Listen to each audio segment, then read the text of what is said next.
Assalamualaikum warahmatullahi wabarakatuh. Alhamdulillah, alhamdulillahilladzi ja'ala hadzal yaum min ayyamil mubarakah. Asyhadu an la ilaha illallah wahdahu la syarikalah wa asyhadu anna sayyidana wa nabiyyana Muhammadan abduhu wa rasuluhu la nabiyya wa la rasula ba'dah. Allahumma shalli wa sallim wa barik ala rasulillah nabi rahmah gudwatil alama khadimil ummah uswatin hasanah sayyidina wa habibina wa syafi'ina wa qurrati a'yunina wa maulana Muhammad ibni Abdillah miftahu babi rahmatillah adada ma fi ilmillah salatan wa salaman daimaini bidawami mulkillah wa ala alihi wa sahbihi wa man tabi'ahu wa nasarahu wa walah ila yaumil qiyamah. Amma ba'd, hadratal mukarramin min jamil hadirin min jamaati salati juhri fi hadzal masjidil mubarak Masjid Jami' Al-Faizin Pelumpang Koja Jatotara, yang insyaallah semuanya termasuk orang-orang yang mulia dan dimuliakan oleh Allah Subhanahu wa taala. Alhamdulillah, di siang hari ini di yaumil ahad kita masih bisa dikumpulkan dengan izin Allah. Kita masih bisa dipertemukan dengan rahmatnya Allah. Dan kita semua masih bisa digerakkan semuanya dengan pertolongan Allah Subhanahu wa taala, sehingga siang hari ini kita masih bisa melaksanakan sholat zuhur berjamaah, yang mudah-mudahan amal ibadah ini menjadi salah satu amal ibadah yang makbulah wal mukhlisah, amal yang diterima dan amal yang ikhlas semata-mata mengharap ridho, kasih sayang dan magfirah, ampunan dari Allah Subhanahu wa taala. Amin ya rabbal alamin. Juga tak lupa kepada Dewan Kemakmuran Masjid Jami' Al-Faizin, sahabat kami Ahinal Mahbub Al-Ustadz Badrus Jaman SHI MPDI, yang telah memberikan waktu dan tempat juga informasi jauh-jauh hari sampai dinaikin ke FB. Ada pengurus juga Masjid Jami' Al-Faizin di FB dinaikin gitu, bahwa ada kajian zuhur yaumil ahad. Alhamdulillah, dengan izin Allah, pertolongan Allah, bi qudratillah wa iradatillah, saya bisa berada di sini. Mudah-mudahan ini menjadi suatu pertemuan yang diberkahi dan diberikan ridho oleh Allah Subhanahu wa taala. Masyarul hadirin yang dimuliakan Allah, dalam kitab Nasahihul Ibad halaman 17 baris yang ketiga, Nabi bersabda, dikutip oleh Asy-Syaikh Sayyid Muhammad Nawawi bin Umar bin Ali Tanara Al-Bantani Al-Jawi, tentang tiga hal yang Rasulullah sangat cintai. Bukan harta, bukan tahta, bukan wanita, apalagi Toyota. Tapi Nabi cinta. Wal maqalatu saniyatu wal arba'una an Rasulillahi sallallahu alaihi wasallam qala hubbiba ilayya min dunyakum salasun, dicintai olehku daripada dunia kalian ada tiga perkara. Yang pertama, Nabi cintai atibu, wangi-wangian. Makanya ada kisah dulu di zaman Nabi, Ummu Sulaim, seorang ibu-ibu atau nenek-nenek, ketika Rasulullah mampir ke rumahnya beliau dan tertidur karena kelelahannya, di waktu itu kondisi dan situasi serta cuaca sangatlah panas dan juga terik, sehingga Nabi berkeringat dan keringatnya itu mengeluarkan wangi-wangian. Mungkin ada yang belajar kitab Syama'il Muhammadiyah tentang kepribadian, biografi, bentuk muka Nabi, hidungnya Nabi, matanya Nabi, bibirnya Nabi, tinggi badannya Nabi, jari jemarinya Nabi, telapak kakinya Nabi, hingga terompanya, semuanya, mulai ujung kepala hingga ujung kaki, semua diberitakan, diinformasikan, dikabarkan dalam kitab Syama'il Muhammadiyah.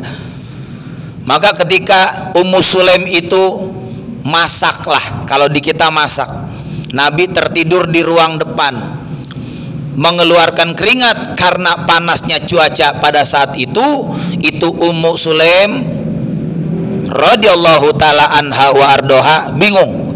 Ini wangi dari mana ini? Dia cari-cari di dapur, nggak mungkin. Tapi makin ke ruang tengah, makin kencang wangi daripada itu. Lama-lama dia deketin sampai ke tubuh Rasul. Kayaknya sumbernya tubuh Rasul nih. Dia cium, masya Allah, keringatnya mengeluarkan wangian. Sampai akhirnya Ummu Sulaim mengambilkan kain atau di kita handuk, ditempelkan handuknya itu ke keringat Nabi yang mengeluarkan dari tubuhnya, kemudian diperas oleh Ummu Sulaim, dimasukkan ke dalam botol dan ditutup. Ini belum izin. Ummu Sulaim nggak mau mengganggu daripada istirahatnya Nabi kita, Nabi besar Muhammad. Di sini menjadi pelajaran, kalau orang tidur memang nggak boleh diganggu. Lihat berapa banyak orang lagi tidur diganggu, jurusnya langsung keluar. Apalagi Jawara, Banten apalagi Bekasi, Betawi gitu kan. Tidur dibangunin, bang, nanti dulu, jurusnya keluar gitu, refleks. Karena emang kalau Jawara pasti refleks. Tangan mau nyamber dari belakang aja langsung dia berbalik begini, gitu, langsung main gitu. Karena badannya udah punya sensor. Nabi memang bukan jawara, tapi Ummu Sulaim punya perasaan. Dia punya hati, dia punya zauk, dia nggak mau ganggu. Kelihatannya Rasulullah itu sangat lelah dari perjalanannya. Setelah Rasulullah bangun, baru Ummu Sulaim mengungkapkan, "Ya Rasulullah."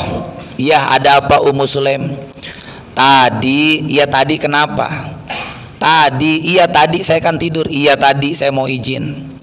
"Lagi engkau tidur mengeluarkan keringatnya begitu wangi, saya ambil anduk dan kain, saya elap, kemudian saya peras, terus dimasukin botol, terus saya minta izin, mohon dihalalkan keringat yang tadi saya ambil." "Oh iya, nggak apa-apa."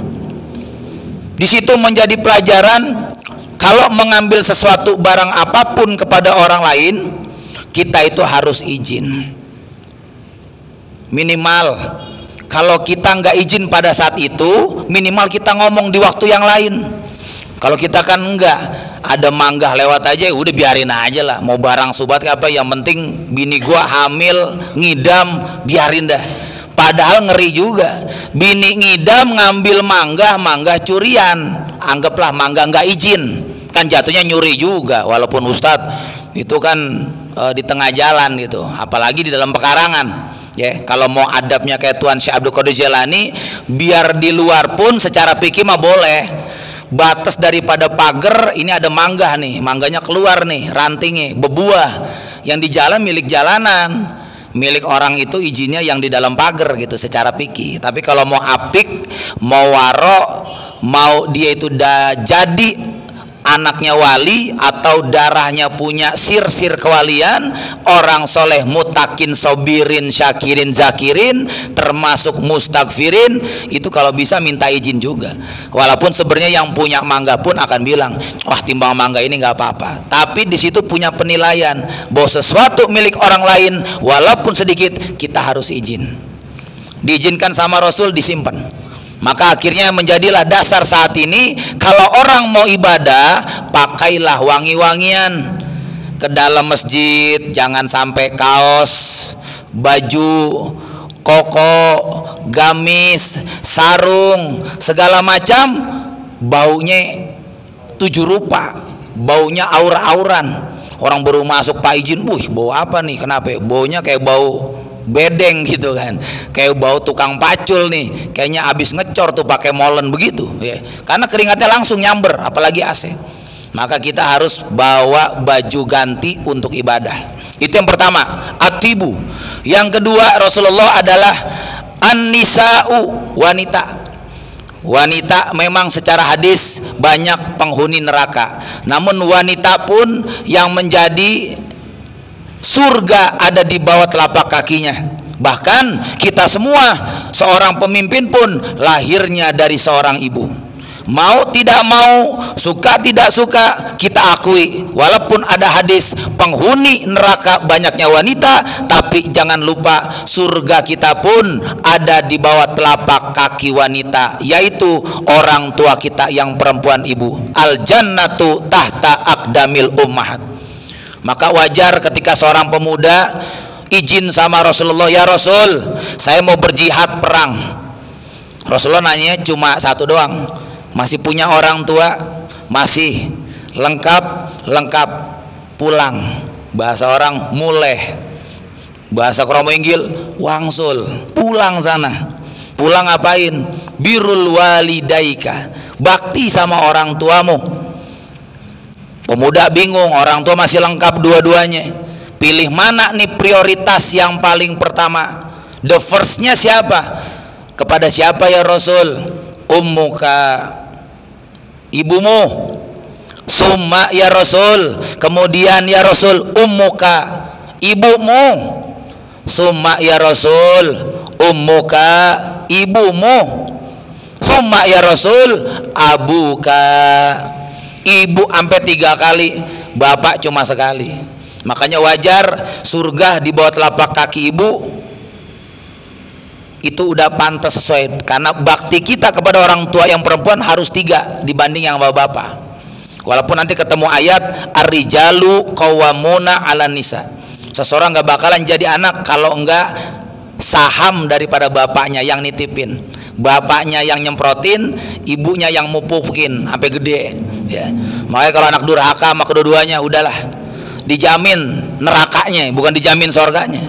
Tapi segoblok-gobloknya orang, mohon maaf nih, IQ-nya jongkok ya, pesantren kabur misalkan nih, kuliah nggak lulus, sekolah nggak lulus, tapi bakti sama orang tua, dunianya masih ketolong, ngelamar sana sini masih bisa diterima, walaupun cuma security, apalagi karyawan ngegantiin orang yang pulang kampung, ada aja jalannya, karena bakti sama orang tua membawa keberkahan, dunianya dilancarin. Tapi biar dia pinter, hatta dia doktor, bahkan dia punya itu properti, perumahan, tanah di mana-mana, durhaka sama orang tua, ya Allah, itu dunia sempit. Bahkan banyak sekali kejadian-kejadian yang tidak kita inginkan gara-gara kita durhaka, apalagi benci kepada kedua orang tua. Nauzubillahi min zalik. Yang ketiga, Rasulullah senang kepada wa ju'ilat qurratu aini fi sholati, dijadikan bagiku dunia aku senang, mataku, hatiku tenang, tentram ketika aku sholat. Ini yang jarang orang lakukan. Ketika dia sholat hatinya tenang, matanya pun sejuk. Ada juga orang yang sholat gelisah mulu. Kenapa? Dunianya belum selesai.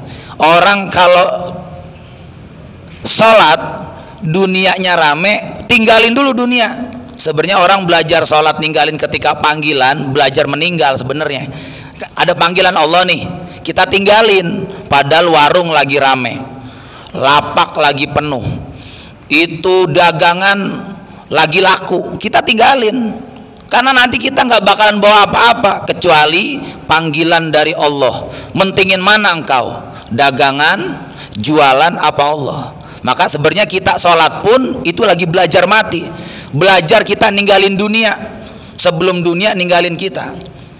Berapa banyak orang ujian ketika sholat malah diberikan rame. Kalau dia beriman, dia bisa ngelihat dengan mata batin, ini ujian bagi saya, kalau saya terusin ini ketinggalan, kalau saya duluin ini biarin, toh rezeki nggak kemana. Kadang orang yang ngerti, mana nih yang jualnya lagi sholat, ditungguin. Paling kalau dia ini lagi sholat, ya udahlah ke bakso dulu, nanti balik lagi ke situ. Karena dia tahu yang jualan orang soleh, insya Allah tokonya berkah, warungnya berkah, dagangnya berkah. Semua karena menjalani dan taat kepada Allah Subhanahu wa Ta'ala. Setelah 3 sahabat ini, ya, diriwayatkan oleh Syekh Khalil Ar-Rasyidi, kana ma'ahu sallallahu alaihi wasallam ashabuhu radhiyallahu taala anhum wa ardhum ajmain julusan. Diriwayatkan oleh Syekh Khalil Ar-Rasyidi adalah bersama Rasulullah sallallahu alaihi wasallam dalam suatu halaqah multaqo, pertemuan dan perkumpulan. ma'a ashabu, bersama sahabat-sahabatnya, semoga Allah ridho kepadanya, julusan, sedang duduk-duduk. Abis Rasul bersabda, hubbiba ilayya min dunyakum salasun. Sahabat Abu Bakar Siddiq berdiri.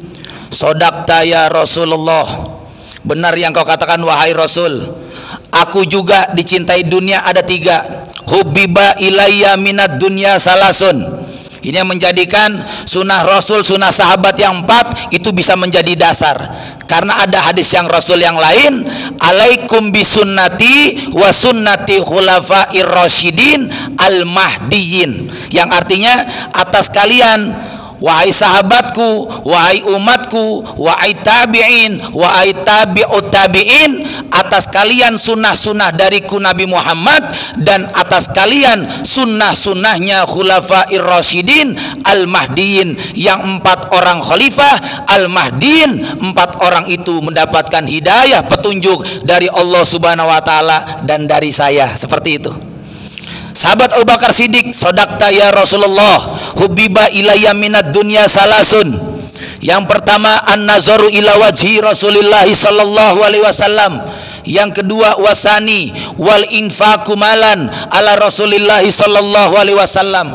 Yang ketiga, wa antakuna ibnati tahta Rasulillah sallallahu alaihi wasallam, yang artinya sunnah daripada sahabat Sayyidina Abu Bakar Siddiq radhiyallahu anhu. Yang pertama, an-nazaru, senang memandang wajahnya Rasulullah sallallahu alaihi wasallam. Maka ini menjadi dasar kita melihat wajah para alim ulama warasatul anbiya, kita melihat wajah para habaib juriyahnya Rasulullah sallallahu alaihi wasallam, itu menjadi ibadah.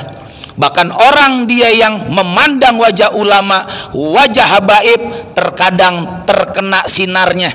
Kalau dia maksiat, dia langsung tobat jadi orang yang taat. Kalau dia mandang wajahnya wali, contoh ada kisah di zaman Sayyidina Syekh Abu Bakar bin Muhammad Assegaf Kutub Gresik, itu wali, Masya Allah. Kita mandang orang yang maksiat langsung tobat. Kayaknya langsung kebayang dosa, seakan-akan kita itu udah nggak mau dosa, benci sama maksiat.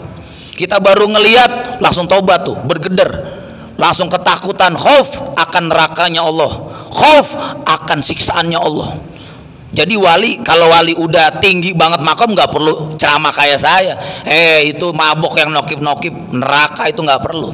Itu yang jajan-jajan itu kontainer, ya, sama yang bencong-bencong di waduk itu sepong-sepongan itu neraka, itu nggak perlu. Cukup dia datang, orang ngelihat tobat langsung. Yang judi keingetan judinya, tobat langsung. Yang mabok keingetan maboknya, tobat langsung.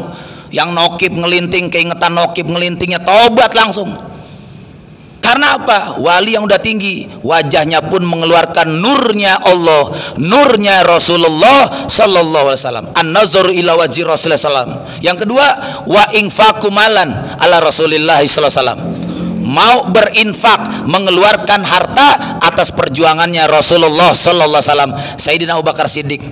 Jadi kalau ada orang di Al Faizin ini, ada majelis taklim, maulid, ada pembangunan, renovasi, dia bantu nyumbang. Mungkin ada darah titisan atau sifat-sifat yang terpuji mahmudah daripada sahabatnya Nabi Muhammad, Sayyidina Abu Bakar As-Siddiq radhiyallahu taala anhu wa ardahu.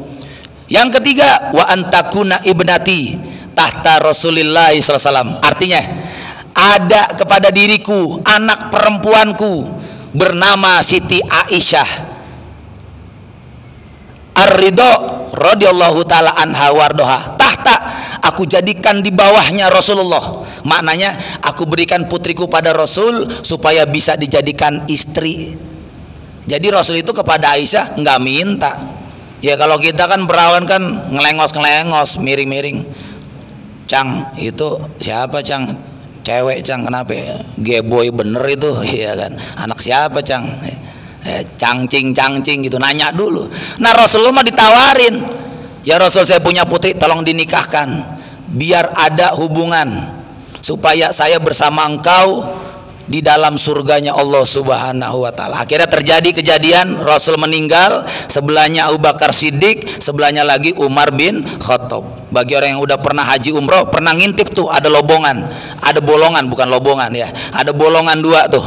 3, ada 1. Kalau 1 bolongan di pintu, habis kita raudhah keluar, karpetnya hijau kayak begini, ada mimbar sebelah sono, sebelah sininya makam Nabi, di antara itu ma bainal mimbari wal qabri adalah raudhah min riyadil jannah. Orang yang sholat di situ diterima oleh Allah. Orang yang berdoa di situ akan diijabah oleh Allah Subhanahu wa taala. Dia keluar sebelah kiri, ada makam. Dia ngintip lobangnya 1, makam Rasul.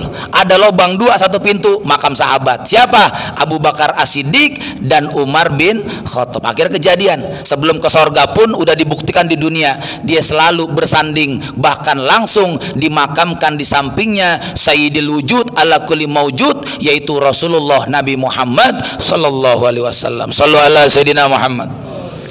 Sayyidina Umar bin Khattab berdiri juga. Ini sebagai contoh, kalau sahabat jangan pada ribut. Nih kadang-kadang gue yang paling pinter, lu yang goblok. Lu kuliah aja nggak lulus, lu nih kayak gue gitu kan. Yang atuh, lu yang miskin diem lu. Nih orang kaya mau ngomong nih, karena orang kaya kalau ngomong kan bener semua. Salahnya jadi benerin, orang kaya. Tapi dia salah, udah benerin aja. Kenapa? Nanti ceknya nggak cair gitu, duitnya nggak keluar. Itu benerin aja, tinggal benerin aja lo. Yang penting mah transfer udah rapi, udah urusan beres kan begitu. Ya. Kita kadang-kadang sering nggak enakan sama orang yang dermawan. Ya boleh ngingetin, cuman pelan-pelan juga. Ya, jangan kencang-kencang. Kalau tersinggung nanti udah nggak nyumbang lagi. Ngapain gue nyumbang? Kenapa sindir mulu? Gitu, kabur dia. Nah itu, Sayyidina Umar bin Khattab berdiri bilang, Sodakta ya Abu Bakrin, benar yang kau katakan wahai Abu Bakar. Aku juga 3. Nih sahabat 3 beda semua nih. 4, 3 beda semua. Rasul udah atibu wa nisa'u wa ju'ilat qurratu aini fi shalah. Abu Bakar Siddiq an-nazaru ila wajhi Rasulillah SAW. Yang kedua wa infaqu malan ala Rasulillah SAW. Yang ketiga wa antakuna ibnati tahta Rasulillah SAW. Kalau Umar bin Khattab, aku juga 3. Wa hubbiba ilayya minad dunya salasun. Yang pertama al-amru bil ma'ruf, yang kedua wan nahyu anil munkar, yang ketiga wasaubul khalaku. Yang pertama, aku suka daripada dunia 3. Pertama, aku mengajak orang kepada kebaikan, amar ma'ruf. Yang kedua, aku senang mencegah orang daripada kemungkaran dan kemaksiatan, wan nahyu anil munkar. Yang ketiga wasaubul khalaku, aku senang dengan pakaian yang usang dan lusuh. Bahkan waruya annahu fi jubbatihi arba'a asyarata rakaatan, yang artinya diriwayatkan sesungguhnya Umar bin Khattab itu fi jubbatihi, di dalam jubahnya. Dulu kan zaman dulu nggak ada koko tuh, nggak ada batik, nggak ada sarung, jubah semua, baju kurung. Dalam jubahnya ada terdapat arba'a 4 asyarota 10, ada 14 rokatan tambelan. Ini dia jubah tambelannya 14, kanan kiri depan belakang. Nah, kalau kita kan gamisnya mahal-mahal semua. Ini 14. Saya yakin kalau sahabat aja 14, Rasulullah lebih daripada itu tambelannya. Saking juhudnya, saking dia nggak ada bajunya.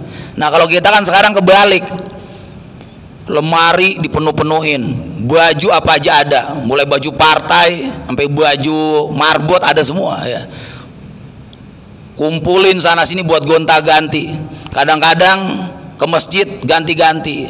Tapi apa? Ada orang yang auratnya ketutup, yang kebuka kita nggak kasih. Padahal kita kalau kelebihan baju, ada orang mau ibadah nggak punya baju, mending kita kasih tuh. Pertama kita dapat pahala, kedua amalnya ngalir. Ini orang pakai sholat mulu, gara-gara baju kita kasih, sehingga itu pahala ngalir sama orang yang ngasih pakaian karena dipakai ibadah kepada Allah Subhanahu wa taala. Wasaubul khalaku. Sayyidina Utsman bin Affan berdiri juga. Sodakta ya Umaru, benar yang kau katakan wahai Umar bin Khattab. Aku juga 3, kubiba ilayya minad dunya salasun.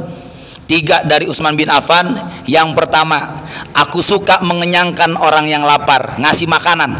Isba'ul ji'an, Ada orang lapar diberikan makanan, ada musafir lapar diberikan makanan. Isbaul ji'an. Yang kedua, wa kiswatul uryan, diberikan kiswah penutup, uryan bagi orang yang telanjang. Maknanya orang yang nggak punya baju mau ibadah, dia diberikan kiswah, berikan pakaian baju untuk dia bisa ibadah sesuai dengan syariat Islamiyah.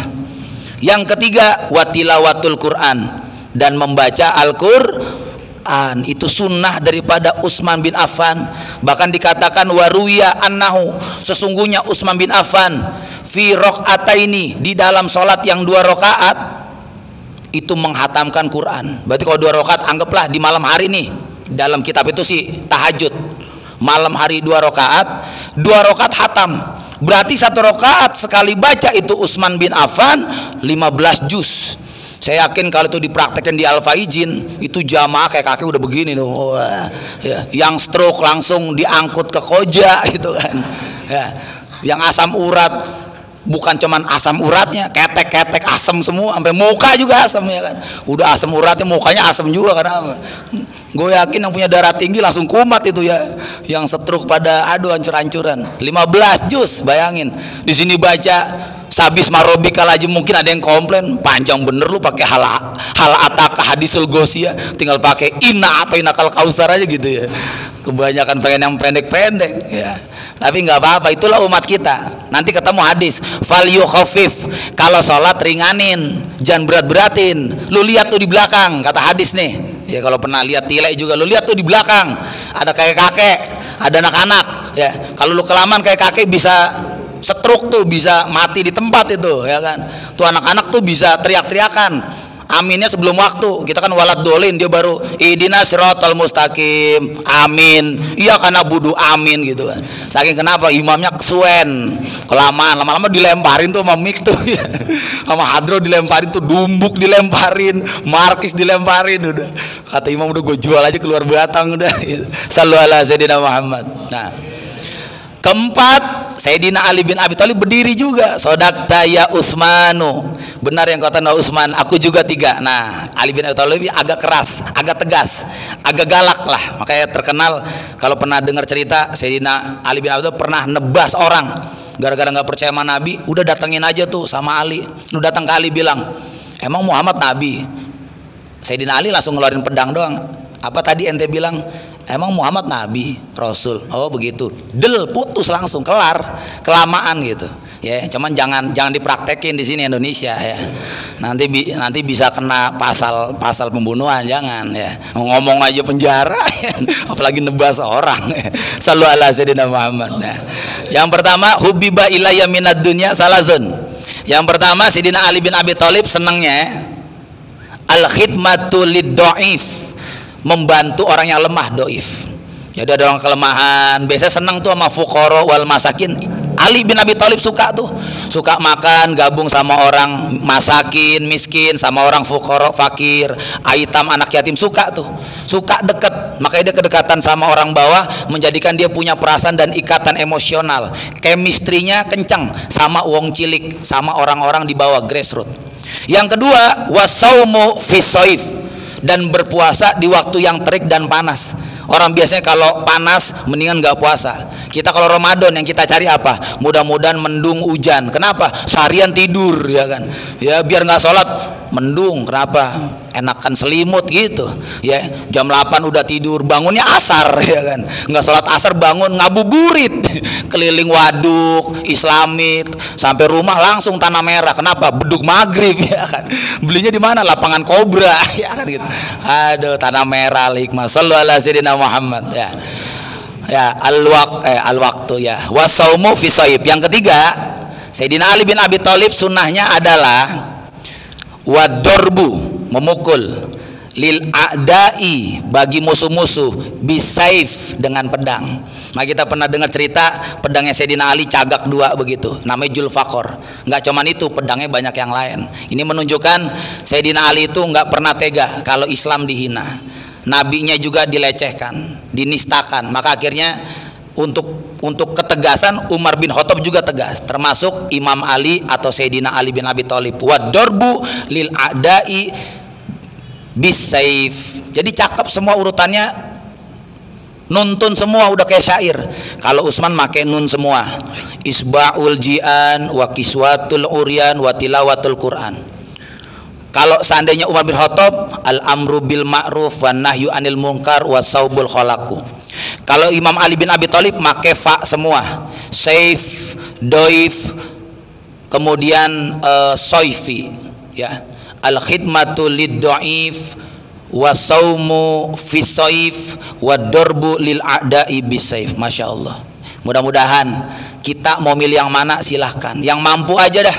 Kita mampu kayak Rasul yang murah, cukup ngolesin aja marhabanan minyak wangi, atau kita bakar-bakaran pakai buhur Sulaiman, Maghribi, ya, Ja'far, arengnya magic briket, ya, yang Oreo bolong donat, ada yang kotak, belinya COD lagi gitu ya, misalkan belinya COD gitu, beli aku laku apa lajada gitu kan, murah meriah gitu, nggak perlu ke Islamik 15.000 ya, tahu aja ya, itu wangian niatin. Kita yang cari yang enak-enak aja. Artinya kalau kita mampu berat, jalankan yang berat, karena yang berat itu pahalanya makin besar.